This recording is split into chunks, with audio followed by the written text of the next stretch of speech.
In the winter of 1887, Scotland Yard sealed away a case file that would remain classified for over 90 years. The file contained detailed accounts of 7 brutal murders that terrorized London's affluent Belgravia district for 8 months, each victim found with an identical carving on their chest and traces of an unknown substance that left them with frozen expressions of twisted laughter. What made these killings particularly disturbing wasn't just their methodical nature, but the fact that witnesses consistently described hearing genuine, echoing laughter coming from the victims' homes hours after their deaths had been confirmed by the police surgeon. The case was abruptly closed when the lead investigator, Inspector Edmund Harwick, vanished without a trace, leaving behind only a cryptic note that read, "The laughter never stops. It follows you home." Before we continue with the story of London's most chilling unsolved mystery, make sure to subscribe to our channel and let us know in the comments what country or city you're watching from. Stories like these remind us that darkness can lurk anywhere in history's shadows. What the authorities buried wasn't just evidence of a killer's twisted methodology, but proof of how far Victorian society's elite would go to protect their reputations, even when it meant allowing a murderer to walk free through the fog-shrouded streets of the empire's capital. London in 1887 was the beating heart of the largest empire the world had ever known. Queen Victoria's Golden Jubilee that year had celebrated 50 years of her reign, with elaborate parades down the Mall and festivities that lasted for weeks. The city had never seemed more prosperous or powerful, its influence stretching from the tea plantations of Ceylon to the diamond mines of South Africa. Gas lamps flickered along the cobblestone streets like earthbound stars, casting dancing shadows between the grand Georgian terraces and the newer Victorian mansions that housed Britain's industrial aristocracy. The very air of London carried the weight of empire, the sweet smoke of coal fires mixing with the salt breeze from the Thames, the distant clatter of hansom cabs over cobblestones, and the constant hum of a city that never truly slept. By day, the streets bustled with merchants, clerks, and servants hurrying about their business, their footsteps echoing off the limestone facades of buildings that seemed to stretch endlessly toward the gray English sky. By night, the city transformed into something altogether more mysterious, its gas-lit streets creating pools of yellow light separated by vast stretches of impenetrable shadow. Belgravia had emerged as the most fashionable district for London's newly wealthy families, a carefully planned neighborhood of pristine white stucco townhouses and garden squares that spoke of refined taste and substantial fortune. Unlike the old aristocracy with their ancestral estates in the countryside, these were the railroad barons, textile magnates, and shipping tycoons who had built their fortunes during the Industrial Revolution. Their elaborate townhouses, with their pristine facades, wrought iron balconies, and meticulously maintained front gardens, stood as monuments to Britain's global dominance and the new wealth it had created. The Harrington family controlled vast cotton mills stretching across Manchester and Lancashire, their factories employing thousands of workers whose labor had built the family fortune. Lord Charles Harrington, a man of imposing presence with steel-grey whiskers and eyes that missed nothing, had purchased his Belgrave Square mansion for the astronomical sum of £12,000, a price that reflected not just the property's grandeur, but the social status it conferred. Lady Margaret Harrington, 20 years his junior and possessed of the refined beauty that came from a lifetime of privilege, hosted elaborate dinner parties that brought together politicians, businessmen, and cultural figures from across the empire. While the Cavendish dynasty had made their millions importing tea and opium from the Far East, their clipper ships racing across the Indian Ocean loaded with precious cargo that filled London's warehouses and lined their family coffers. The youngest Cavendish brother, Geoffrey, had inherited not only substantial wealth, but also the family's appreciation for the finer things in life: art, literature, music, and most particularly, the theatre. His Chester Square residence was known throughout London's cultural circles for its intimate salons, where writers, actors, and intellectuals gathered to discuss the latest artistic movements sweeping across Europe. The Pemberton family fortune came from coal mines that honeycombed the hills of Wales and northern England. their black gold feeding the steam engines that powered Britain's industrial might. Lord William Pemberton, despite his rough beginnings as a miner's son, had transformed himself into one of London's most respected businessmen, though he never quite lost the trace of his working-class accent that marked him as nouveau riche among the established aristocracy. Inspector Edmund Harwick of Scotland Yard had been patrolling these privileged streets for 15 years, rising through the ranks from a common constable walking the dangerous beats of Whitechapel to one of the Metropolitan Police's most respected detectives. At 45, he possessed the methodical mind of a true Victorian gentleman, educated at a grammar school that had taught him to read Latin and Greek alongside his police training. His colleagues knew him as a man who could move comfortably among the upper classes when duty required, yet never forgot his own humble origins as the son of a Hampshire blacksmith. Harwick's appearance reflected his dual nature, tall and lean with prematurely grey hair that gave him an air of distinguished authority, yet his hands remained calloused from his youth spent working in his father's forge. His dark eyes held the steady gaze of a man who had seen humanity at its worst, yet maintained enough optimism to believe that justice could still prevail. He lived alone in modest lodgings on Montague Street near the British Museum, a bachelor who had devoted his life entirely to his work, finding companionship in the books that lined his small sitting room and the occasional evening spent at his local public house discussing cases with fellow officers. The autumn of 1887 had been particularly harsh, with early frost appearing in Hyde Park by the first week of October, and thick yellow fogs rolling off the Thames to settle over the city like a suffocating blanket. These weren't the romantic mists of poetry, but the choking pea soupers that came from countless coal fires mixing with the natural fog off the river. The smoke-laden air could reduce visibility to mere yards, turning familiar streets into alien landscapes where even lifelong Londoners lost their way. On particularly foggy nights, the gas lamps seemed to float in space like disembodied spirits, their feeble light creating more shadows than illumination. The clip-clop of horses' hooves on cobblestones would emerge from the murk without warning, followed by the ghostly shape of a hansom cab, materializing and disappearing again into the gloom. It was said that Jack the Ripper himself would begin using these fogs to his advantage in the East End, though those murders lay nearly a year in the future. For now, in Belgravia, the wealthy felt safe behind their locked doors and uniformed servants, protected by their money and social position from the violence that plagued the poorer districts. That sense of security, built on privilege and social position, would prove to be fatally misplaced. For in the fog-shrouded streets of Victorian London, death could take any form, even that of laughter echoing through the darkness long after its source had been silenced forever. October 15th, 1887. The scream that shattered the pre-dawn quiet on Belgrave Square came from Lady Margaret Harrington, who had returned early from a charity gala at the Royal Opera House to find her front door standing ajar, letting the thick autumn fog swirl through her marble-floored entrance hall like ghostly fingers exploring a tomb.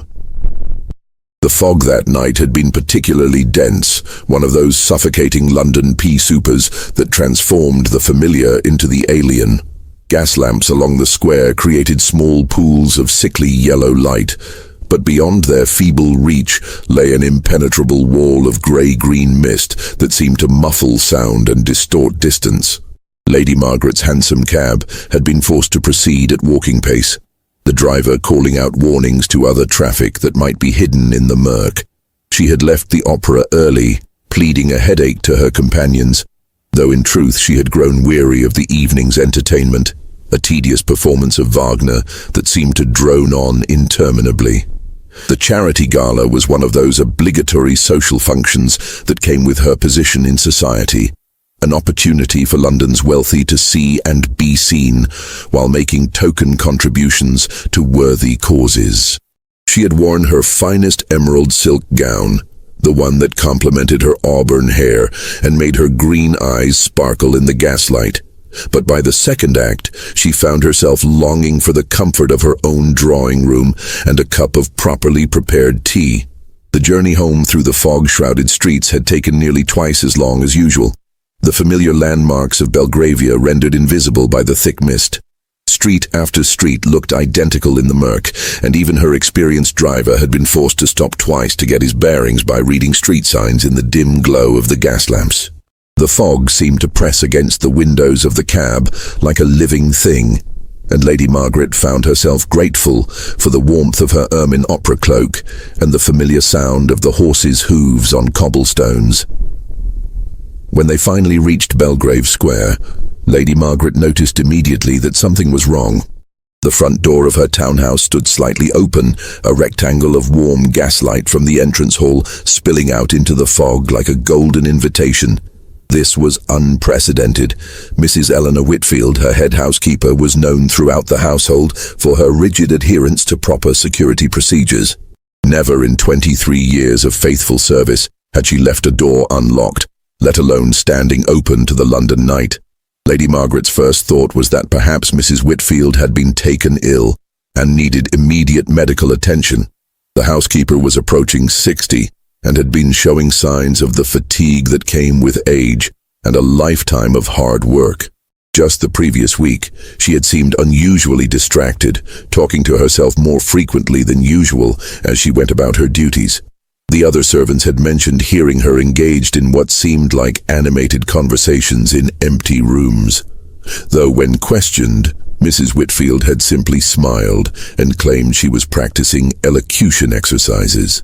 As Lady Margaret climbed the steps to her front door, her silk evening slippers clicking against the wet stone, she called out softly, "Mrs. Whitfield, Eleanor, are you quite well?" The fog seemed to swallow her voice, making even her own words sound strange and distant.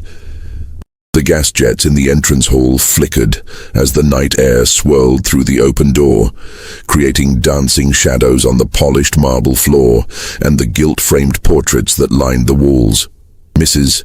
Eleanor Whitfield, the Harrington family's head housekeeper of 23 years, lay sprawled across the Persian carpet in the main drawing room, her body positioned with an almost theatrical precision that would haunt Lady Margaret for the rest of her days.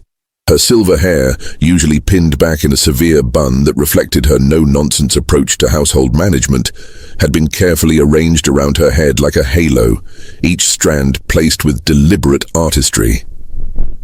Her weathered hands, which had scrubbed countless floors and polished endless pieces of silver during her decades of service, were folded peacefully across her chest in the manner of a proper Christian burial. But it was her face that transformed the scene from tragedy into nightmare. Mrs. Whitfield's features were frozen in an expression of such genuine, rapturous laughter that it seemed like a mockery of death itself.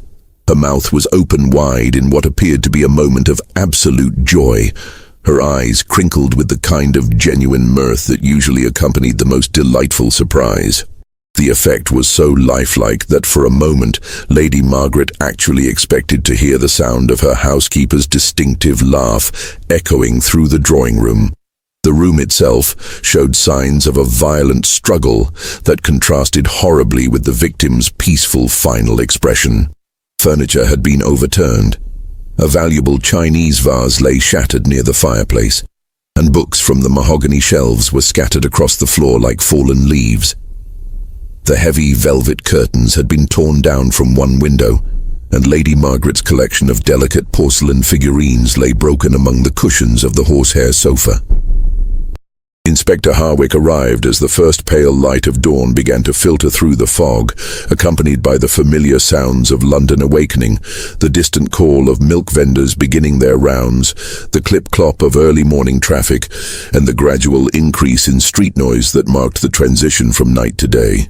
The inspector's tall, lean figure cut an imposing silhouette as he emerged from the fog, his dark overcoat and bowler hat making him appear like a character from one of the Gothic novels that had become so popular among London's reading public. The scene was unlike anything Harwick had witnessed in his long career with Scotland Yard, and he had seen enough violence to fill several lifetimes. Mrs.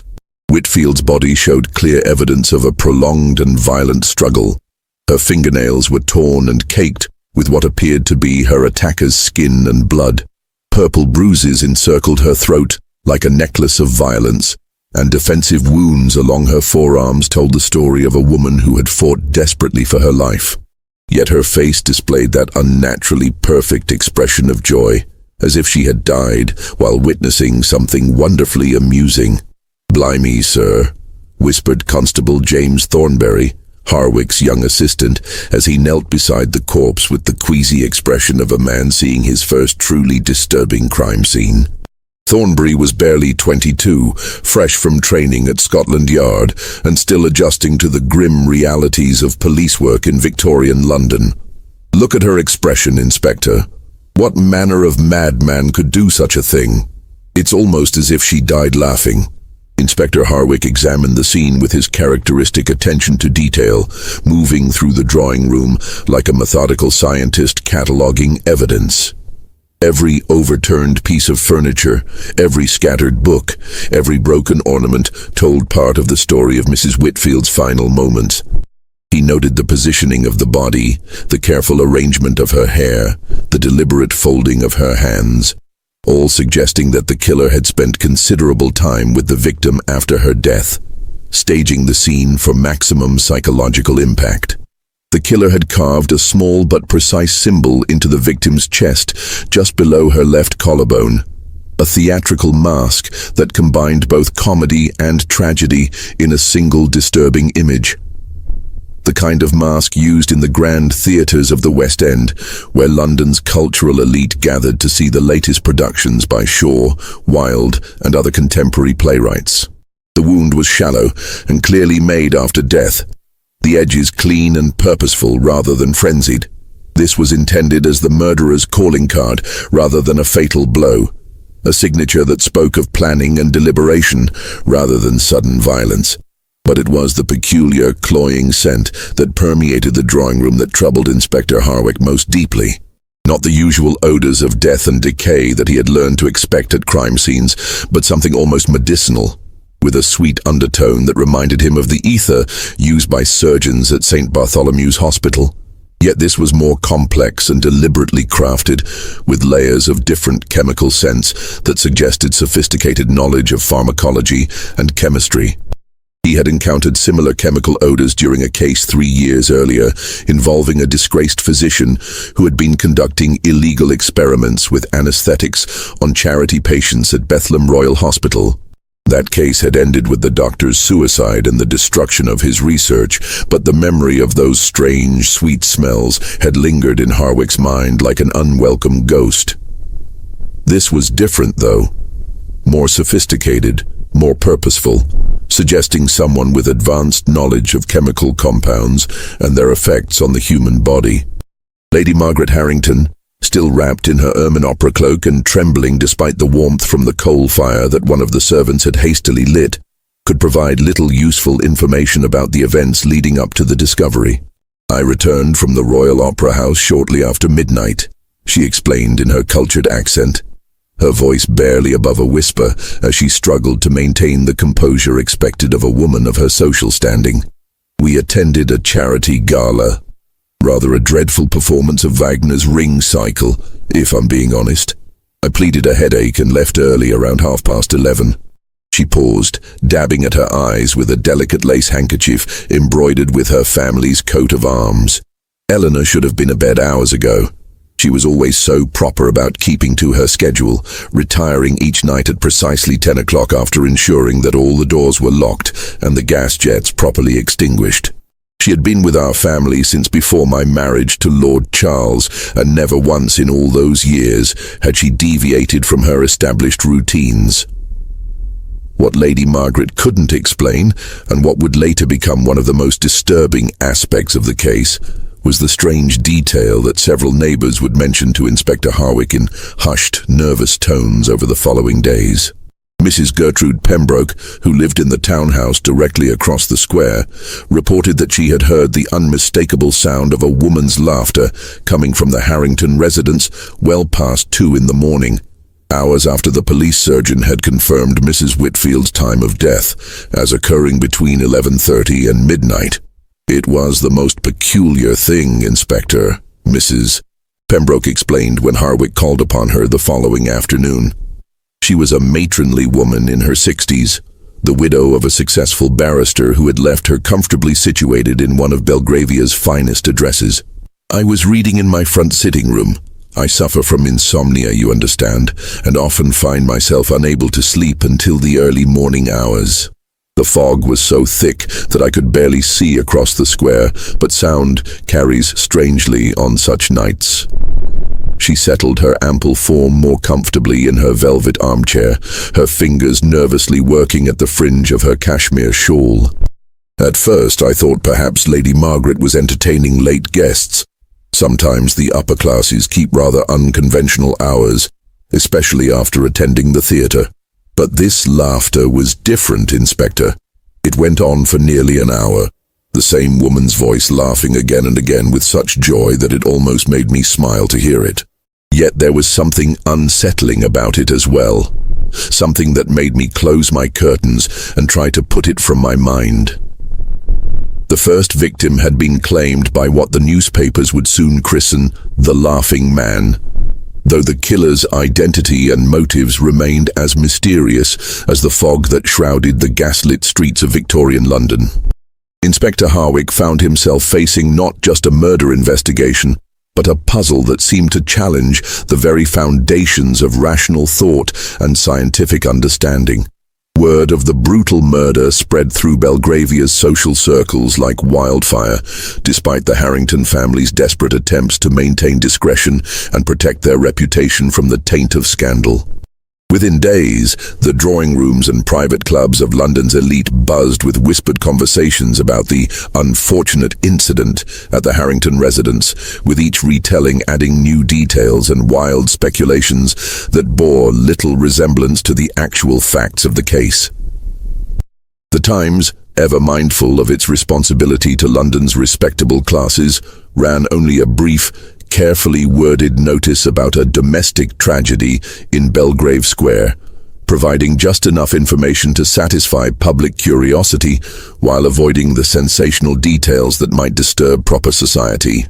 The article, buried on page 6 between advertisements for patent medicines and notices of upcoming charity events, simply stated that Mrs. Eleanor Whitfield, a long-time servant in the household of Lord and Lady Harrington, had been found deceased under circumstances that were being investigated by the Metropolitan Police. However, the more sensational penny papers seized upon the story, with characteristic Victorian appetite for scandal and Gothic horror. The Illustrated Police News, with its lurid woodcut illustrations and breathless prose, splashed the story across its front page under the headline, "Mysterious Death in Belgravia, Servant Found with Ghastly Smile." The accompanying illustration, though wildly inaccurate in its details, captured something of the disturbing nature of the crime and helped to cement the case in the public imagination. Inspector Harwick found himself walking a delicate political tightrope that required all of his diplomatic skills and understanding of Victorian social hierarchy. The Harrington family wielded considerable influence throughout London's corridors of power. Lord Charles Harrington not only sat in the House of Lords, but held substantial investments in railways across the empire and maintained close friendships with several members of Parliament. A single word from him could end a police career in disgrace, or conversely, launch an ambitious detective toward the upper echelons of Scotland Yard and a comfortable pension. Yet Harwick's sense of justice, honed by 15 years of police work in London's toughest neighbourhoods, demanded a thorough investigation regardless of social consequences. He had seen too many cases where wealth and privilege had bought silence and allowed criminals to escape justice.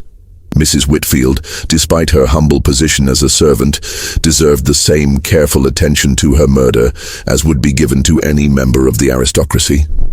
The inspector's initial inquiries into Mrs. Whitfield's background revealed a woman who had lived an exemplary life of service and devotion to her employers. Born Eleanor Caldwell in a small village in Yorkshire, she had come to London as a young woman of 18 to seek employment in one of the capital's grand houses. Through hard work, natural intelligence, and an innate understanding of the complex social dynamics that governed Victorian household management. She had risen from scullery maid to head housekeeper over the course of 2 decades. The other servants in the Harrington household spoke of Mrs. Whitfield with genuine affection and respect. Sarah Pembroke, the young scullery maid whose nervous demeanor reflected the trauma of discovering her superior's body, described a woman who had been both stern taskmaster and benevolent mentor. "She was always fair with us, was Mrs. Whitfield," Sarah explained, her voice barely above a whisper as she twisted her starched white apron between her trembling fingers. "Never raised her voice without cause, and always willing to teach you the proper way of doing things if you showed willing to learn." Thomas Hartwell, the Harrington family's butler and Mrs. Whitfield's closest colleague among the household staff, painted a picture of a woman who took enormous pride in her work and had dedicated her entire adult life to the smooth operation of the household.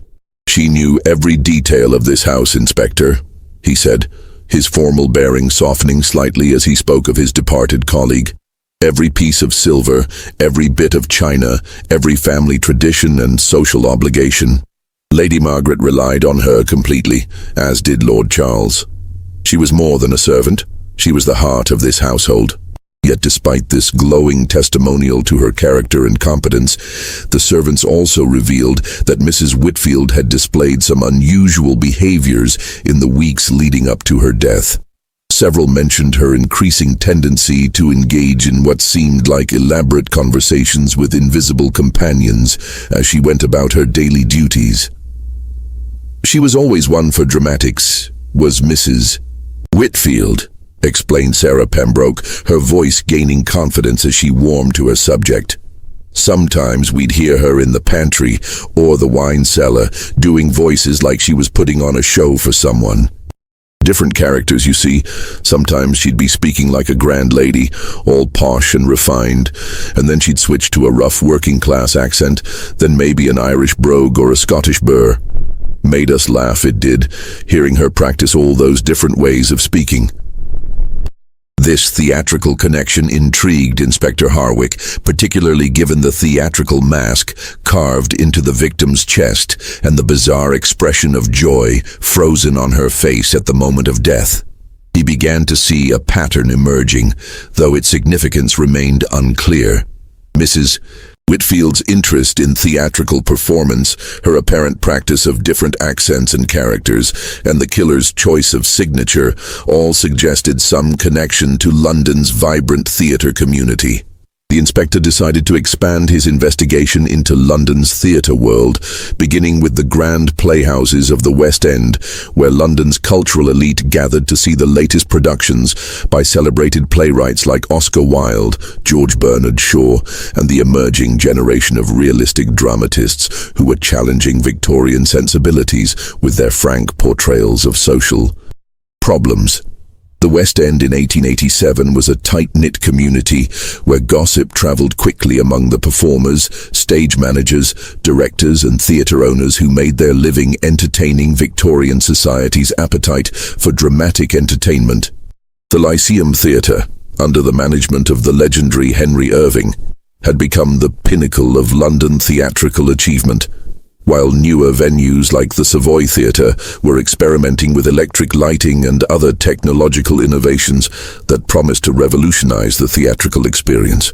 It was during these theatrical inquiries that Inspector Harwick first heard whispers of a mysterious figure who had been frequenting the music halls and legitimate theatres alike.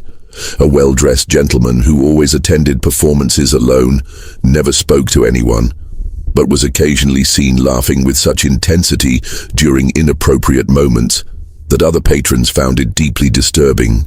Several theatre managers reported complaints from audience members about this individual's bizarre reactions to dramatic scenes, particularly those involving death, tragedy, or intense emotional content. "Gave me the shivers, something terrible he did," confided Albert Grimsby, manager of the Lyceum Theatre, as he led Inspector Harwick through the empty theatre on a grey November afternoon. The vast auditorium, stripped of its usual evening glamour, seemed almost ghostly in the pale daylight filtering through the tall windows. This gentleman, and he was obviously a gentleman, mind you, from his clothes and bearing, sat in the same box seat for 3 consecutive nights during our production of Macbeth. Every time someone died on stage, every time Lady Macbeth delivered one of her mad scenes, he'd start laughing. Not chuckling or polite applause, you understand, but proper belly laughs that echoed through the entire theatre. Grimsby paused in his narrative, clearly disturbed by the memory even weeks after the incident. The other patrons began to complain, said it was ruining their enjoyment of the performance. Mr. Irving himself noticed from the stage, and was quite put out by the disruption. We finally had to ask the gentleman not to return, though he took the request with remarkable good humor. Said he understood completely and complimented us on our authentic portrayal of mortality's absurdity. Those were his exact words, Inspector. Not the sort of thing you'd expect to hear from a typical theatre patron. Yet when Harwick pressed the various theatre managers and employees for detailed descriptions of this mysterious figure, the accounts varied significantly and often contradicted each other in ways that suggested either multiple individuals or someone with a remarkable talent for altering his appearance. Some remembered a tall man with dark hair and a prominent mustache, reminiscent of the fashionable style favored by military officers, while others recalled someone shorter and clean-shaven, with the pale complexion of a scholar or professional man. The only consistent details across all the accounts were that the mysterious patron always wore expensive evening clothes that marked him as a member of the upper classes, seemed to possess intimate knowledge of each performance, as if he had attended rehearsals or studied the scripts in advance, and displayed that disturbing tendency to laugh at moments when any normal person would feel sadness, fear, or dramatic tension. 3 weeks after Mrs. Whitfield's murder, as London's fog grew thicker with the approaching winter and the gas lamps seemed to burn with increasing desperation against the encroaching darkness, the killer struck again. This time, the victim was Mr. Geoffrey Cavendish, the younger brother of the tea importing dynasty, found dead in his private study in Chester Square under circumstances that were both similar to and distinctly different from the first murder. The discovery was made by Mr. Cavendish's manservant, a nervous young man named William Hartley, who had been in the gentleman's employ for less than 6 months. Hartley had arrived at the usual hour of 7 in the morning to light the fires and prepare his master's breakfast, only to find the study door locked from the inside and no response to his increasingly frantic knocking. When the door was finally forced open by a locksmith summoned by the household's cook, the scene that greeted them was one that would be seared into their memories forever. Mr. Geoffrey Cavendish sat upright in his favorite leather armchair, a massive piece of furniture positioned beside the fireplace where he customarily spent his evenings reading and correspondence. He was dressed in his burgundy velvet smoking jacket and appeared at first glance to be merely sleeping, his head tilted back against the chair's high back and his hands resting comfortably on the armrests. But like Mrs. Whitfield before him, his face was frozen in that same expression of ecstatic, rapturous laughter that seemed to mock the very concept of death itself. The study itself told a different story than the first crime scene. Where Mrs. Whitfield's death had occurred during a violent struggle that left the Harrington drawing room in shambles, Mr. Cavendish appeared to have died peacefully, almost as if he had simply succumbed to an overwhelming fit of mirth while reading. The room remained perfectly ordered, with not a single book out of place on the mahogany shelves that lined the walls from floor to ceiling. A leather-bound volume lay open in the dead man's lap, a collection of comedic plays by the contemporary playwright Oscar Wilde, open to a page containing dialogue from The Importance of Being Earnest.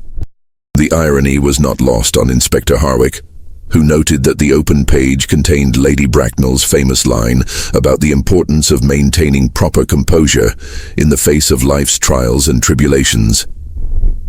But the most disturbing detail, one that would haunt Inspector Harwick for months to come, was revealed by the other residents of Chester Square, who had been awakened during the night by sounds coming from the Cavendish residence. Mrs. Adelaide Pemberton, an elderly widow who lived in the adjoining townhouse, reported hearing laughter echoing through the walls well past 3 in the morning, hours after the police surgeon would later determine that Mr. Cavendish had died sometime between 10 and 11 o'clock the previous evening. "It was the strangest thing, Inspector," Mrs. Pemberton explained when Harwick interviewed her the following day. She was a dignified woman in her 70s, the relict of a successful shipping merchant who had left her well provided for in one of London's most prestigious addresses. "The walls between our houses are quite thick. They were built to ensure privacy for families of quality. Yet I could hear this gentleman's laughter as clearly as if he was sitting in my own drawing room." She paused to pour tea from an elaborate silver service, her hands trembling slightly with age or nervousness. "What troubled me most was the duration of it, Inspector. It wasn't the brief amusement one might experience while reading a particularly witty passage. This laughter continued for hours, sometimes stopping for a few minutes only to resume with even greater intensity. I finally took a sleeping powder around 4 in the morning, but even then I could hear it echoing through my dreams." Inspector Harwick's investigation into Geoffrey Cavendish's background revealed a man who moved in entirely different circles from Mrs. Whitfield, making the connection between the victims even more puzzling. Cavendish was a gentleman of independent means, educated at Cambridge University, where he had studied classics and literature, before inheriting a substantial fortune from his family's tea importing business. Unlike his older brother Marcus, who managed the family's commercial interests with ruthless efficiency, Geoffrey had chosen to pursue a life of intellectual and cultural interests. He was a regular patron of London's theatre scene, known throughout the West End as a generous supporter of new playwrights and innovative productions. His Chester Square residence was famous throughout London's cultural circles for its intimate salons where writers, actors, critics, and intellectuals gathered twice weekly to discuss the latest artistic movements sweeping across Europe. Oscar Wilde himself had been a frequent guest, as had George Bernard Shaw, the controversial Irish playwright whose realistic dramas were challenging Victorian sensibilities with their frank portrayals of social problems. Cavendish had never married, preferring to dedicate his life to the pursuit of knowledge and aesthetic experience. His private library contained over 3,000 volumes, covering subjects ranging from classical literature to the latest scientific treatises on human psychology and behavior. He was known among his circle for his particular interest in the emerging field of psychology, especially theories about the relationship between mental states and physical expression. The connection between Mrs. Whitfield and Mr. Cavendish remained elusive despite Inspector Harwick's increasingly desperate efforts to find common ground between the victims. She was a working-class woman who had spent her life in service to others, while he was an educated gentleman who moved among London's cultural elite. Their social worlds rarely intersected, yet both had been killed by the same methodical hand. Both left with that haunting expression of joy, and both had somehow continued laughing hours after their deaths. It was Constable Thornbury, still eager to prove himself despite his queasy reaction to violent crime scenes, who made the breakthrough discovery that would crack the case wide open.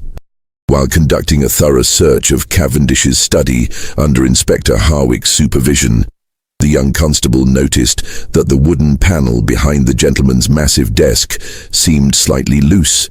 Further investigation revealed a secret compartment containing a collection of items that shed an entirely new light on the investigation. Hidden in this concealed space was a small leather diary, its pages filled with Geoffrey Cavendish's precise handwriting, documenting his growing obsession with what he called the authentic expression of human emotion.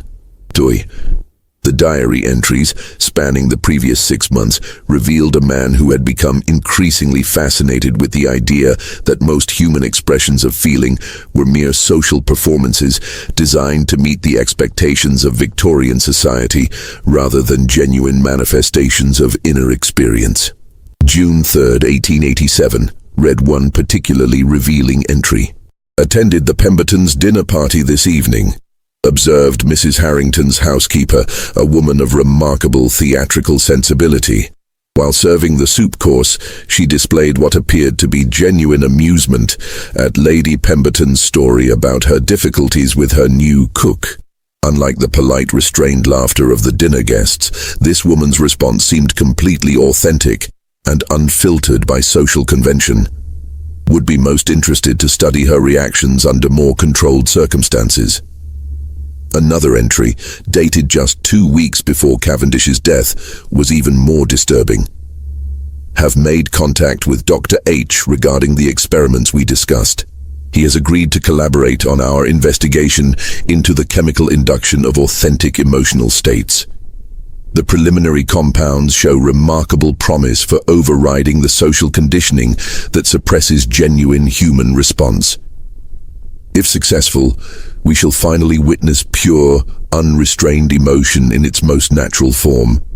But it was the final entry, written just 2 days before his death, that sent a chill through Inspector Harwick's spine as he read it by the flickering gaslight in Cavendish's study. The work begins tomorrow night. Dr. H has perfected the compound that will allow us to witness genuine human emotion, stripped of all social pretense. I have volunteered to be the first subject, confident that my scientific curiosity will overcome any temporary discomfort. If successful, we shall finally understand what lies beneath the masks we all wear in polite society. The diary revealed that Geoffrey Cavendish had not been a victim at all, but a willing participant in some horrific experiment that had gone catastrophically wrong.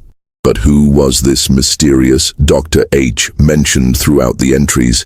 And what was the nature of these chemical compounds that could apparently induce such extreme emotional states while simultaneously causing death?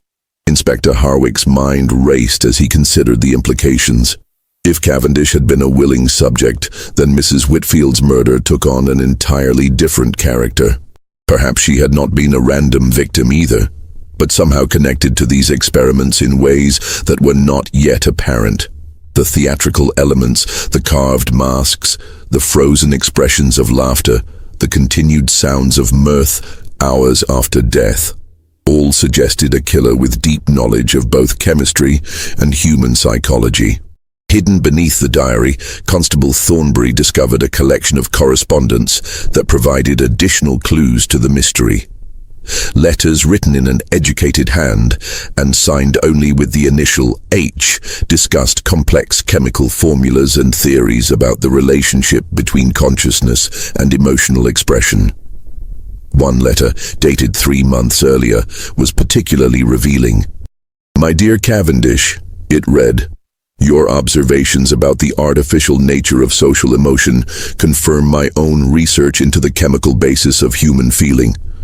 I believe we are on the verge of a breakthrough that will revolutionize our understanding of consciousness itself. The compounds I have developed can bypass the social conditioning that suppresses authentic response, allowing us to observe pure emotion in its natural state. However, I must caution you that the effects are not yet fully understood, and the dosage requires precise calculation to avoid unintended consequences." As Inspector Harwick read through the correspondence, he began to piece together a picture of systematic experimentation that went far beyond simple murder. Someone with advanced knowledge of chemistry and psychology had been conducting research into the manipulation of human emotion, using London's unsuspecting population as test subjects. The theatrical elements weren't random signatures, but carefully chosen symbols representing the artificial nature of social performance versus authentic emotional expression. Just when we thought we'd seen it all, the horror in London's most fashionable district intensifies. If this story is giving you chills, share this video with a friend who loves dark mysteries, hit that like button to support our content, and don't forget to subscribe to never miss stories like this. Let's discover together what happens next in this twisted tale of Victorian London. Inspector Harwick realized with growing horror that he was no longer investigating random murders, but systematic human experimentation conducted by someone with sophisticated knowledge of chemistry and psychology. The revelation transformed his entire approach to the case. shifting from hunting a conventional killer to pursuing what amounted to a mad scientist using London's population as laboratory subjects. The inspector's inquiries into Geoffrey Cavendish's intellectual circle led him deep into the shadowy world of Victorian pseudoscience and experimental medicine. London, in 1887, was a hotbed of scientific innovation and speculation, where legitimate research often blurred with quackery, and where ambitious men pushed the boundaries of ethical experimentation in pursuit of fame and discovery. Cavendish had been a member of several intellectual societies that met regularly in the private rooms of gentlemen's clubs throughout London. The Athenaeum Club, with its imposing neoclassical facade overlooking Pall Mall, served as headquarters for the Royal Geographic Society and attracted the most distinguished men of science and letters in the empire. But it was the smaller, more specialized groups that caught Inspector Harwick's attention. Organizations like the Society for Psychical Research and the London Anthropological Institute, where the latest theories about human consciousness and behavior were debated with passionate intensity. Among the regular attendees at these gatherings was Dr. Sebastian Hartwell, a former physician who had been stripped of his medical license 3 years earlier following accusations of conducting unauthorized experiments on patients at Bethlehem Royal Hospital. The infamous Bedlam Asylum, where London's mentally ill were confined under conditions that would have shocked even the callous sensibilities of Victorian society. Dr. Hartwell's fall from grace had been spectacular and well documented in the medical journals of the day. Once considered one of London's most promising young physicians, with a practice in fashionable Harley Street and a reputation for innovative treatments of nervous disorders, he had gradually become obsessed with the physical manifestations of mental states. His research had focused particularly on the facial expressions that accompanied extreme emotions, and he had developed increasingly controversial theories about the possibility of chemically inducing specific psychological states. Hartwell was brilliant, I'll give him that, explained Professor Marcus Rothwell of University College London when Inspector Harwick tracked him down to his cluttered office overlooking Gower Street. Rothwell was himself a respected researcher in the emerging field of experimental psychology and had known Hartwell during their student days at Edinburgh University. But he was utterly without moral constraints when it came to his research. He believed that true scientific progress required experimentation that pushed beyond the boundaries of conventional ethics. The professor paused to clean his spectacles, his scholarly demeanor troubled by memories of his former colleagues' descent into scientific obsession. Hartwell spoke often of developing chemical compounds that could induce specific emotional states while keeping the subject conscious and aware. He was particularly interested in the expression of joy and laughter, believing that genuine happiness was the most difficult emotion to produce artificially. His goal was to create what he called pure emotional experience, stripped of all social conditioning and conscious control. When Inspector Harwick attempted to locate Dr. Hartwell, he discovered that the man had vanished from his modest lodgings in Bloomsbury several weeks earlier, leaving behind only a collection of disturbing notebooks filled with detailed anatomical drawings of facial muscles and chemical formulas that seemed designed to affect the human nervous system. The landlady, Mrs. Agnes Butterworth, reported that her tenant had been conducting strange experiments in his rooms, often working late into the night with chemical apparatus that filled the boarding house with unusual odors. Strange gentleman he was, Mrs. Butterworth explained, as she led Inspector Harwick through the empty rooms that had served as Dr. Hartwell's laboratory and living quarters. Always polite and paid his rent promptly, but there were such peculiar smells coming from his rooms at all hours. Sweet chemical odors that made your eyes water, and sometimes sounds like someone practicing speeches or theatrical performances. The rooms themselves provided disturbing evidence of the scope of Dr. Hartwell's research. Hidden behind a false wall, Inspector Harwick discovered a complete chemical laboratory equipped with glass retorts, heating apparatus, and an extensive collection of bottles containing various powders and liquids. Most troubling were the detailed notes describing experiments with different chemical combinations and their effects on human subjects, though the identity of these subjects remained unclear. One notebook contained precise measurements and observations that chilled Inspector Harwick to the bone. Subject displays involuntary laughter, beginning approximately 15 minutes after administration. Expression becomes increasingly intense over next 30 minutes, reaching peak euphoria at 45-minute mark.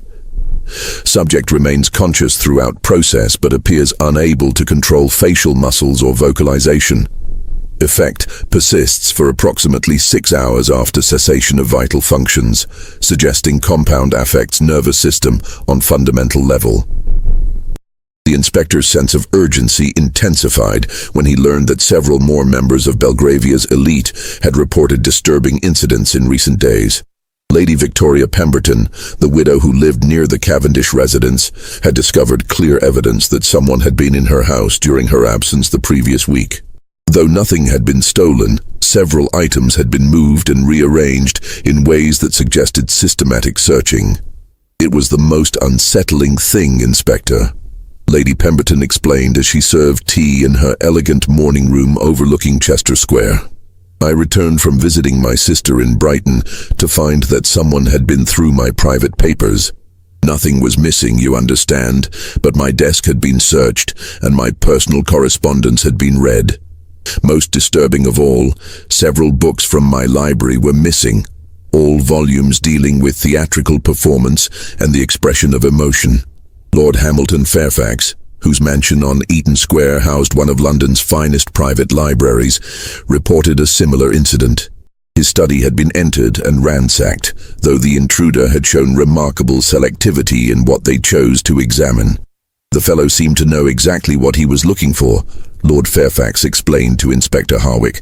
"He ignored the valuable first editions and rare manuscripts that would have been worth a fortune to any common thief. Instead, he took only books dealing with psychology, anatomy, and theatrical performance, most peculiar behavior for a burglar. But it was Mrs. Charlotte Bramwell's experience that provided the most chilling evidence of the killer's methodical approach. The widow of a successful solicitor, Mrs. Bramwell lived alone except for her household staff in a grand townhouse on Belgrave Square, directly across from the Harrington residence where the first murder had occurred. For the past 2 weeks, she had noticed a well-dressed gentleman watching her house from the shadows across the street, always disappearing when she attempted to get a better look at him. He seemed to be studying the house, Inspector," she explained, her voice trembling with suppressed fear. "Not like a common burglar looking for an opportunity, but more like someone making careful observations for a specific purpose. I began to feel like a specimen being examined under a microscope." Mrs. Bramwell's description of her mysterious observer matched some of the accounts given by theater managers about the strange patron who laughed inappropriately during dramatic performances. A tall, well-dressed gentleman with the bearing of an educated man, but something unsettling in his manner that made people uncomfortable without being able to identify exactly what disturbed them. Inspector Harwick realized that all of these individuals, Lady Pemberton, Lord Fairfax, and Mrs. Bramwell, shared a crucial connection that chilled him to the bone. They had each attended the same series of lectures on The Science of Human Expression, given by Dr. Sebastian Hartwell at the Royal Institution earlier that year, before his research had been exposed and his medical license revoked. The pattern became even more ominous when Harwick discovered that both Mrs. Whitfield and Geoffrey Cavendish had also attended those same lectures. Mrs. Whitfield, despite her position as a servant, had somehow gained access to the scientific presentations, while Cavendish had been a regular attendee who often engaged the lecturer in detailed discussions after each session. The lectures had been advertised as an exploration of the latest scientific understanding of human emotion and its physical manifestations, drawing audiences from London's intellectual and cultural elite. Dr. Hartwell had used the platform to present his theories about authentic versus artificial emotional expression, arguing that most human feelings were mere social performances rather than genuine psychological states. According to newspaper accounts of the lectures, Dr. Hartwell had been particularly persuasive in his argument that true scientific understanding of human nature required the study of emotion in its pure, unfiltered form. He had suggested that chemical compounds might be developed to bypass social conditioning and reveal the authentic emotional responses that lay buried beneath the veneer of civilized behavior. What none of the audience members had realized was that Dr. Hartwell was not merely presenting theoretical possibilities, but outlining a program of human experimentation that he intended to conduct, using members of the audience as unwitting subjects. The killer wasn't choosing victims randomly. He was working methodically through a list of people who had shown interest in his disturbing theories about the manipulation of human emotion. As winter deepened and the London fogs grew thicker, transforming the gaslit streets into a maze of shadows and uncertainty, Inspector Harwick found himself racing against time to protect potential victims while hunting a killer who understood human psychology in ways that defied conventional police methods. The case had evolved far beyond simple murder investigation. It had become a desperate attempt to stop systematic human experimentation conducted by someone who viewed his fellow human beings as nothing more than laboratory specimens. The inspector's investigation revealed that Dr. Hartwell had been preparing for his experiments for months, carefully selecting subjects who had demonstrated interest in his theories and systematically gathering information about their habits, schedules, and vulnerabilities. The theatrical elements, the carved masks, the frozen expressions of laughter, the posthumous sounds of mirth, weren't random signatures, but carefully crafted symbols designed to demonstrate his theories about the artificial nature of social emotion. Each murder was not just an act of violence, but a scientific demonstration intended to prove Dr. Hartwell's theories about authentic emotional expression. The victims weren't dying from conventional violence, but from chemical compounds that induced overwhelming euphoria, while simultaneously causing fatal physiological reactions. The continued laughter heard hours after death wasn't supernatural phenomenon, but evidence of drugs that affected the nervous system so profoundly that they continued to influence the body even after brain death had occurred. Inspector Harwick realized that he was facing an opponent who combined the ruthless methodology of a scientist with the twisted psychology of a serial killer. Dr. Hartwell wasn't simply murdering people, he was conducting systematic research into the nature of human consciousness, using murder as his experimental method and London's elite as his unwilling laboratory subjects. The breakthrough that would finally lead Inspector Harwick to his quarry came from an unexpected source, a young medical student named Thomas Whitmore who had attended Dr.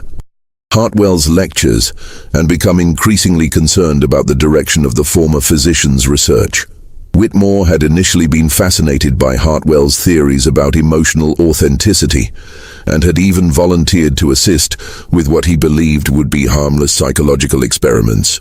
"I thought we were engaged in legitimate scientific research," Whitmore explained when he finally worked up the courage to contact Scotland Yard after reading about the Cavendish murder in the morning papers.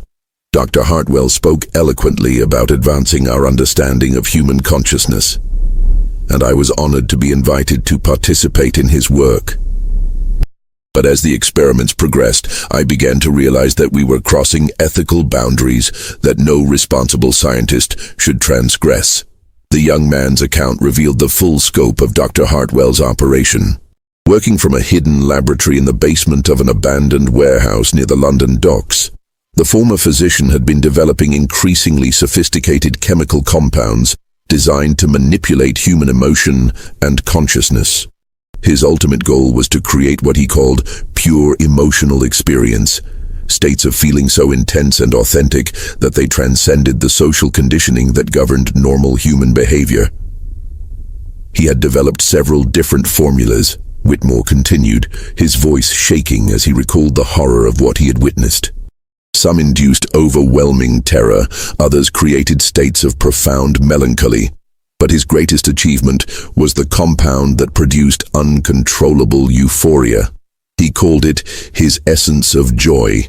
and claimed it could reveal the true nature of human happiness by stripping away all artificial constraints. Whitmore's description of the laboratory matched the chemical apparatus that Inspector Harwick had discovered in Dr. Hartwell's abandoned lodgings, but on a much larger scale. The basement facility contained enough equipment to produce chemical compounds in significant quantities, along with detailed records of experiments conducted on dozens of subjects over the course of several months. Most of the early subjects were volunteers from the medical schools and the workhouses, Whitmore explained. Dr. Hartwell convinced them they were participating in legitimate research that would advance scientific knowledge and potentially benefit humanity. Many of them were desperate for the small payments he offered, and they trusted his credentials as a physician. None of them understood the true nature of what they were volunteering for. But as Dr. Hartwell's experiments became more extreme and dangerous, he had been forced to seek unwilling subjects among London's more affluent population. The attendees of his lectures at the Royal Institution represented the perfect combination of intellectual curiosity and social vulnerability. Educated individuals who would appreciate the scientific significance of his work while possessing the social standing that would ensure their deaths received proper attention from the authorities. He spoke often of the need to demonstrate his theories to the broader scientific community, Whitmore recalled. He believed that by conducting his experiments on prominent members of society, he could force the medical establishment to acknowledge the importance of his research. Each death was intended as both a scientific demonstration and a challenge to conventional thinking about human consciousness. The revelation that Dr. Hartwell was using murder as a form of scientific publication horrified Inspector Harwick, but it also provided crucial information about where the killer might be found. Whitmore had provided detailed directions to the warehouse laboratory, along with information about Dr. Hartwell's habits and schedule. On a fog-shrouded evening in late December, when the thick yellow mist off the Thames had reduced visibility to mere yards, and the distant sound of ships' horns echoed mournfully across the water, Inspector Harwick received the message he had been both anticipating and dreading. A street urchin delivered an elegant envelope to his lodgings containing an invitation written in Dr. Hartwell's distinctive educated hand. "My dear Inspector Harwick," the note read, "your investigation has been most thorough and professional, though I fear you have fundamentally misunderstood the nature of my work. I am not a common criminal but a scientist pursuing knowledge that will revolutionize our understanding of human consciousness. If you wish to witness the culmination of my research and understand the true significance of what I have accomplished, I invite you to join me at the Adelphi Theatre at midnight tonight. Come alone and prepare to observe the most authentic expression of human emotion ever recorded by science. Your investigation ends tonight, as does your limited understanding of what it means to be truly human." Inspector Harwick knew without question that it was a trap designed to make him the final subject in Dr. Hartwell's horrific experiments. But 3 months of fruitless investigation had left him with few alternatives, and his sense of duty demanded that he face whatever dangers lay ahead in order to prevent further murders. He made careful arrangements for backup officers to follow at a distance, armed himself with both his service revolver and a small bottle of smelling salts that might counteract chemical incapacitation, and set out through the fog-shrouded streets toward what he suspected would be his final confrontation with the Laughing Man. The Adelphi Theatre stood dark and empty on the Strand, its grand neoclassical facade casting eerie shadows in the weak gaslight that struggled to penetrate the thick fog. The stage door had been left unlocked, and Inspector Harwick found himself walking through empty corridors lined with theatrical posters advertising productions that had entertained London audiences for decades. The building seemed to echo with the ghostly memories of thousands of past performances, the very air thick with the accumulated emotions of countless actors and spectators. As he made his way toward the main auditorium, Inspector Harwick could hear voices coming from the stage, not the single voice he had expected, but what sounded like a conversation between multiple individuals. The revelation that Dr. Hartwell was not alone sent a chill through the inspector's spine as he realized that the scope of the conspiracy might be far larger than he had imagined. He found them illuminated on the stage by a single calcium light that cast harsh shadows across the ornate proscenium arch. Dr. Sebastian Hartwell standing center stage like a lecturer addressing an invisible audience, and beside him, very much alive despite the official reports of his death, Geoffrey Cavendish. The younger Cavendish brother had not been murdered at all, but had been a willing collaborator in Dr. Hartwell's experiments from the very beginning. "Inspector Harwick," Dr. Hartwell called out, his voice carrying easily through the empty theater, with the trained projection of a man accustomed to addressing large audiences. "How extraordinarily punctual of you to join our final performance. Please, do take a seat in the front row. You'll want to observe the proceedings closely, as they represent the culmination of years of scientific research into the nature of authentic human emotion." The truth, when it finally emerged in Dr. Hartwell's lengthy explanation, was more disturbing than Inspector Harwick had dared imagine.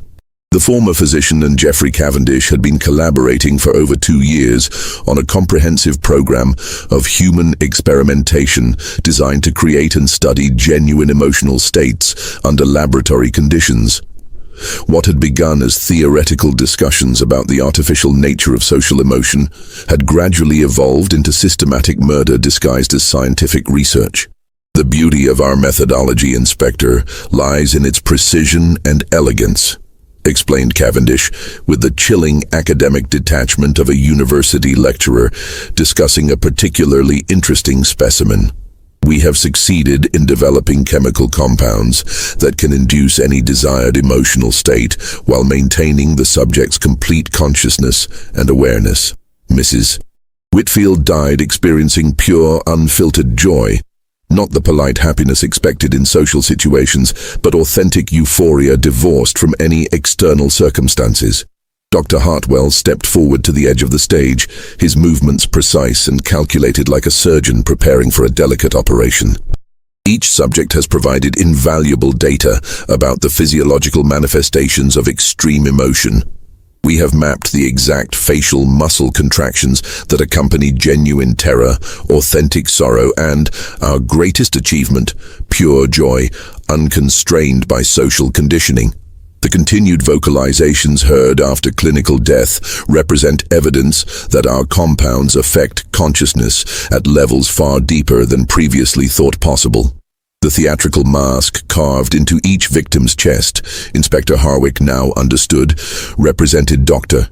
Hartwell's belief that all normal human emotion was mere performance, a social mask worn to meet the expectations of civilized society. Only through his chemical interventions could authentic feeling be revealed, stripped of the artificial constraints that governed proper Victorian behavior. "But you have made one crucial error in your investigation, Inspector," Dr. Hartwell continued, his voice taking on the tone of a professor correcting a promising but misguided student. "You have assumed that we selected our subjects randomly from my lecture attendees, when in fact, each death has been carefully orchestrated to create the perfect conditions for our ultimate experiment, the induction of authentic terror in someone who believes himself to be in control of the situation." The full horror of the trap became clear as Dr. Hartwell revealed that Inspector Harwick had not stumbled upon the killer's lair through clever detective work, but had been systematically manipulated into becoming the final test subject in their series of experiments. Every clue discovered, every witness statement recorded, every piece of evidence uncovered had been carefully planted to lead him to this moment in this place. "Your colleagues at Scotland Yard have been intercepted by our associates and will not be coming to your assistance," Geoffrey Cavendish added with casual cruelty. "We required a subject of exceptional intelligence and emotional control for our final demonstration, and your reputation for methodical investigation made you the perfect candidate.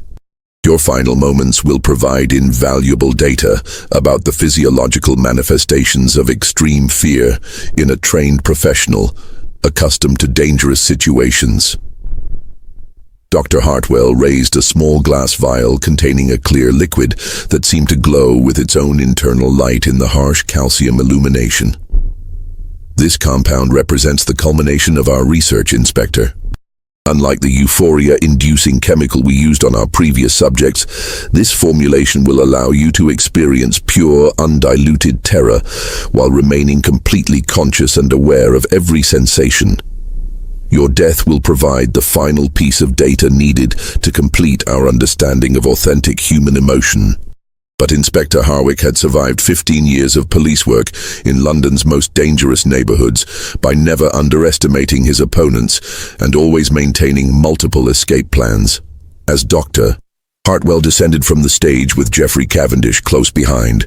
The inspector feigned compliance and resignation while secretly preparing for a desperate gambit that represented his only hope of survival. Hidden in his waistcoat pocket was a small mirror that he routinely carried for signaling purposes during surveillance operations. As Doctor, Hartwell approached with the vial of chemical compound. Inspector Harwick suddenly pulled out the mirror and used it to redirect the beam of the calcium light directly into both men's eyes, temporarily blinding them and disrupting their carefully planned assault. The struggle that followed was brief but vicious, fought out on the stage of the Adelphi Theatre, with the empty seats of the auditorium serving as silent witnesses to a battle between scientific madness and justice. Geoffrey Cavendish, despite his gentleman's education and social refinement, proved to be no match for a seasoned police officer trained in close combat. Dr. Hartwell, temporarily blinded and disoriented by the redirected light, stumbled backward toward the orchestra pit while trying to maintain his grip on the vial of chemical compound. In the end, it was Dr. Hartwell's own scientific precision that proved to be his downfall. As he fell into the orchestra pit, the glass vial shattered against the wooden flooring, releasing its contents into the air, where both he and the unconscious Geoffrey Cavendish inhaled the concentrated vapors of the terror-inducing compound that had been intended for Inspector Harwick. The arrest of Dr. Sebastian Hartwell and Geoffrey Cavendish, along with the subsequent investigation into their network of accomplices and victims, sent shockwaves through Victorian London's scientific, medical and social communities that would reverberate for decades to come. The trial, held at the Old Bailey in the spring of 1888, became one of the most sensational legal proceedings of the era, revealing the full scope of their collaborative experiments and the systematic way they had manipulated both victims and investigators in pursuit of their twisted understanding of human consciousness. The courtroom proceedings, presided over by Mr. Justice Hawkins and attended by representatives from every major London newspaper, laid bare the horrifying details of what would become known as the Laughing Man murders. Dr. Hartwell's chemical compounds were found to be far more sophisticated than anyone had initially suspected, representing a level of pharmacological knowledge that was decades ahead of contemporary medical understanding.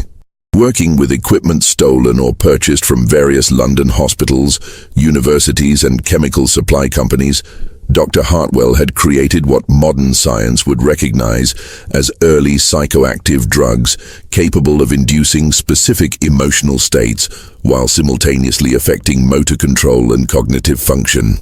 His laboratory notes, presented as evidence during the trial, revealed systematic experimentation on human subjects that violated every principle of medical ethics and human decency. The prosecution, led by Sir Charles Russell, painted a picture of two educated men who would use their intelligence and social position to conduct systematic murder under the guise of scientific research. These defendants, Sir Charles argued in his opening statement, represent the most dangerous type of criminal, those who cloak their evil intentions in the respectable language of scientific inquiry and intellectual progress. Geoffrey Cavendish's role in the conspiracy proved to be equally crucial and far more extensive than initially suspected. His social position and financial resources had provided the infrastructure necessary for Dr. Hartwell's experiments, while his connections throughout London's cultural and intellectual circles had enabled them to identify and select suitable victims. His faked death had been accomplished through a sophisticated combination of chemical manipulation and theatrical performance that had fooled even experienced police surgeons. The trial revealed that the two men had been collaborating for nearly 3 years, beginning with theoretical discussions about the nature of human emotion and gradually evolving into systematic experimentation on human subjects. Their early victims had been drawn from London's most vulnerable populations: medical students desperate for money, workhouse residents with no family connections, and street people whose disappearances would attract no official attention. As their experiments became more sophisticated and their confidence grew, they had begun targeting members of London's upper classes who had attended Dr. Hartwell's lectures on human emotion. These victims represented both intellectual challenges and public demonstrations of their theories, designed to force the broader scientific community to acknowledge the significance of their research. The chemical compounds developed by Dr.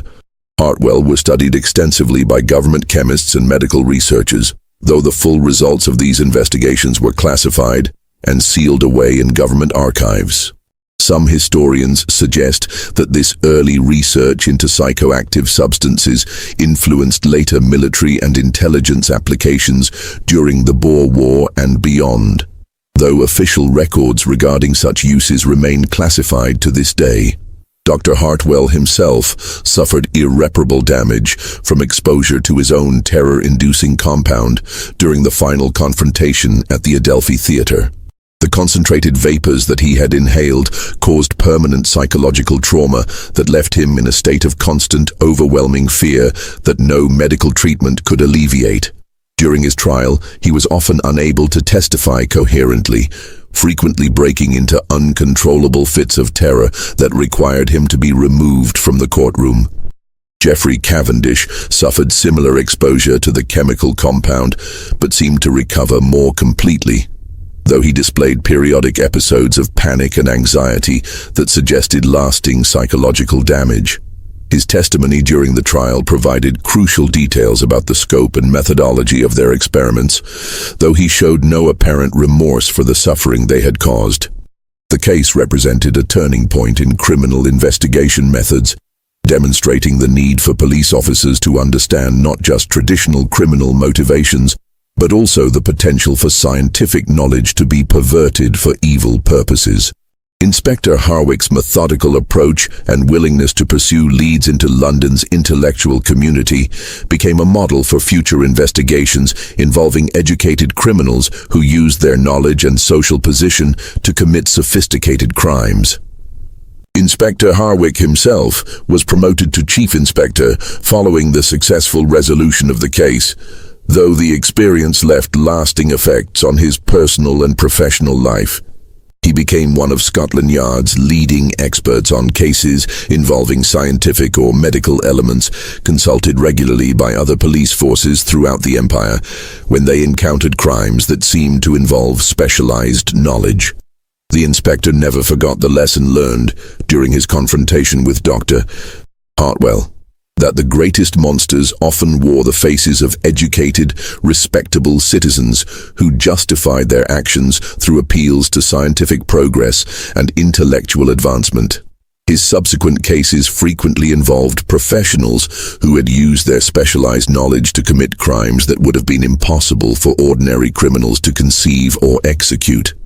The Adelphi Theatre, where the final confrontation had taken place, underwent extensive renovation following the case. Workers discovered hidden chambers beneath the stage, where Dr. Hartwell had stored chemical equipment and conducted preliminary experiments. Among the items found were detailed notes documenting each murder, plans for future victims who were never claimed, and correspondence with associates in other cities who had apparently been conducting similar experiments. Most disturbing of all was the discovery of a comprehensive list containing the names of over 50 prominent Londoners who had been selected as potential subjects for future experiments. The list included members of parliament, judges, university professors, successful businessmen, and cultural figures whose deaths would have sent shockwaves through British society. Only Inspector Harwick's successful intervention had prevented what could have become a systematic campaign of terror against London's intellectual and social elite. The warehouse laboratory near the London docks was found to contain evidence of experiments conducted on dozens of victims whose identities were never fully established. Human remains discovered in acid baths and chemical storage tanks suggested that Dr. Hartwell and his associates had been conducting their research for far longer than anyone had initially suspected, with some evidence pointing to experimental activities dating back nearly 5 years. The full extent of their network of accomplices was never completely uncovered, despite extensive investigations by Scotland Yard and other government agencies. Several individuals connected to the case disappeared before they could be arrested, suggesting that the conspiracy had ramifications that extended far beyond London and possibly into other countries where similar experimental programs might have been established. Dr. Sebastian Hartwell was sentenced to death by hanging, though the sentence was later commuted to life imprisonment in Broadmoor Criminal Lunatic Asylum due to his obvious mental incapacity resulting from exposure to his own chemical compounds. He died in custody less than 2 years later, under circumstances that were never fully explained, though prison medical records suggest that his constant state of terror eventually caused complete cardiovascular failure. Geoffrey Cavendish received a life sentence of hard labor at Pentonville Prison, where he was assigned to work in the prison workshop, making mail bags and performing other manual labor that represented a dramatic change from his previous life of wealth and privilege. Prison records indicate that he adapted poorly to incarceration, suffering from recurring nightmares and panic attacks that frequently required medical intervention. He died in his cell in 1890, apparently from natural causes, though some fellow prisoners reported that he had been heard laughing uncontrollably for hours before his death, an eerie echo of the symptoms experienced by his former victims. The chemical formulas developed by Dr. Hartwell were never fully reconstructed, despite intensive efforts by government chemists and medical researchers. Most of his laboratory notes were deliberately destroyed during the investigation to prevent the information from falling into the wrong hands, though copies were reportedly retained by various government agencies for potential future research purposes. The case of the Laughing Man murders became a cautionary tale about the dangers of unregulated scientific experimentation and the potential for educated individuals to justify horrific crimes through appeals to intellectual progress. It influenced the development of new regulations governing medical research and contributed to the establishment of ethical guidelines that would eventually evolve into modern standards for human experimentation.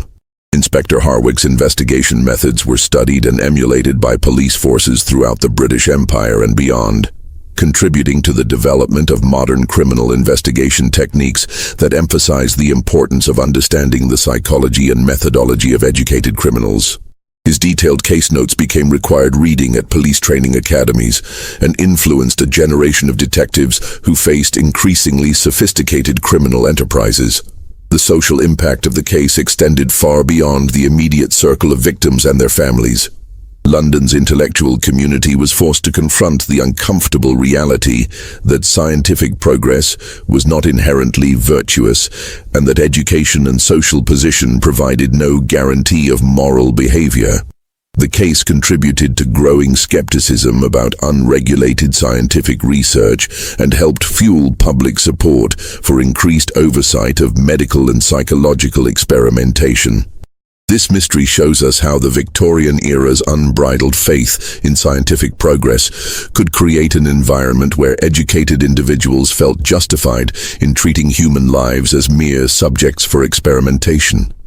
The pursuit of knowledge, divorced from moral consideration and ethical constraints, led to crimes that were far more horrifying than any committed by ordinary criminals motivated by greed or passion.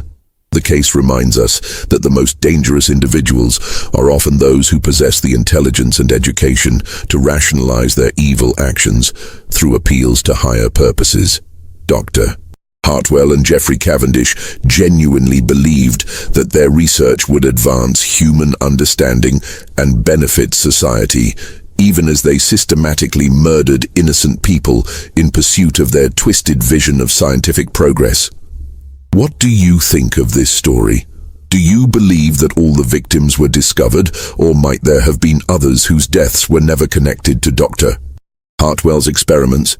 The systematic nature of their research and the evidence of a broader network of accomplices suggests that the true scope of their crimes may never be fully known.